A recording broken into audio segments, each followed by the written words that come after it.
The medieval period began when the Roman Empire fell. Europe is a continent which is one-fifth of Eurasia. It consists of small towns.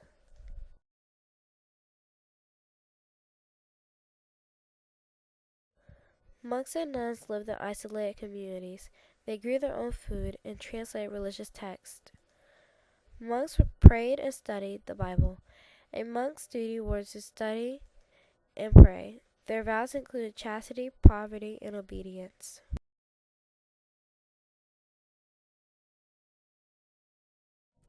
Feudal Europe was based on an agreement between the church and nobles. Kings and nobles created the system so they would still have power. Lords were at the top of the feudal pyramid. Then there were cardinals. They helped the pope run the church. Next, there were the priests. Priests ran individual churches and administrated in baptisms, marriages, and communions. Lastly were monks and nuns. They helped the poor and translated religious texts.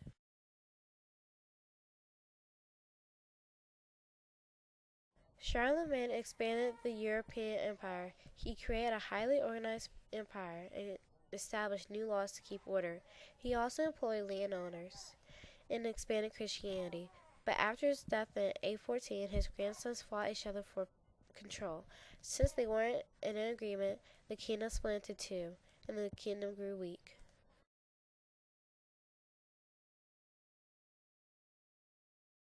Emperor Henry VII ruled the Roman Empire. He appointed the church officials to help run the kingdom. The Pope ended Henry's appointments. Emperor Henry decided to gather the bishops and declare an election. The Pope excommunicated the emperor. He had to beg for the Pope's forgiveness. Back into the church.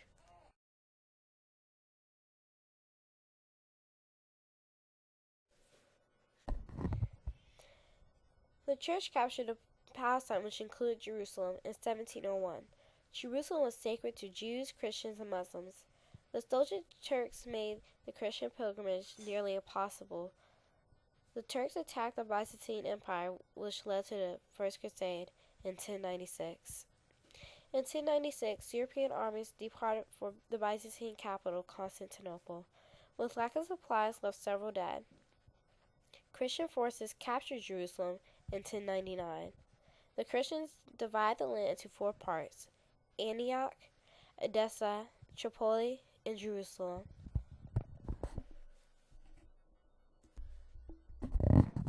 The Second Crusade began in 1144 and ended in 1149. It began after the Muslims recaptured Edessa. The French and German armies marched separately and were defeated by Muslims. The Muslims leaders helped other Crusader states survive. Saladin united the Muslims to fight against the Christians and to recapture Jerusalem in 1187.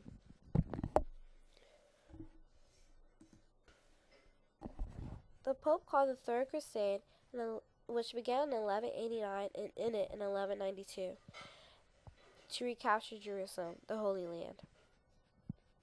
Some of Europe's most powerful leaders joined the crusade. England's King Richard the Lionhearted led the crusade and was successful and came to truce with Saladin. The Muslims controlled the Holy Land and Christians could visit. The truce didn't last long. The Fourth Crusade began in 1202 and ended in 1204. The Crusaders attacked Constantinople.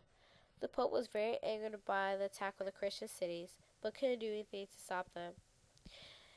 When the Crusades ended, it left the Byzantine Empire weakened. By 1270, the Crusades were over and had no effect on the Muslims. The Crusade brought Asian goods to Europe and increased trade and helped European towns to grow. Christians became increasingly hostile toward Jews and believed that non-Christians were their enemies. England and France moved to Eastern Europe. The Muslims allowed Jews and Christians to live in peace.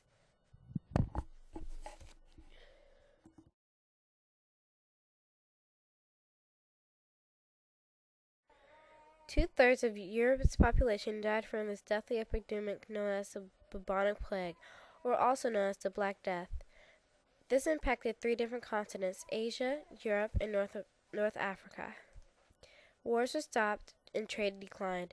and farming suffered from the lack of labor.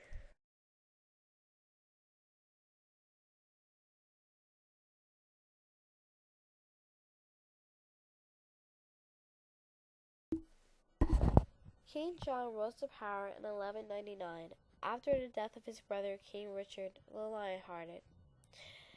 King John was forced to sign a document called the Magna Carta. He was forced to sign the document because he rose taxes and forced people to buy goods at high prices. He ordered people to build his palaces, demanded money for his warfare with France and losing the land, and engaged in a quarrel with the Pope. By signing the Magna Carta, King John could not interfere with the church's authority, could not raise taxes without consulting with the lords, and could not imprison people without a jury trial, which was called habeas corpus, the right of people not to be imprisoned unlawfully.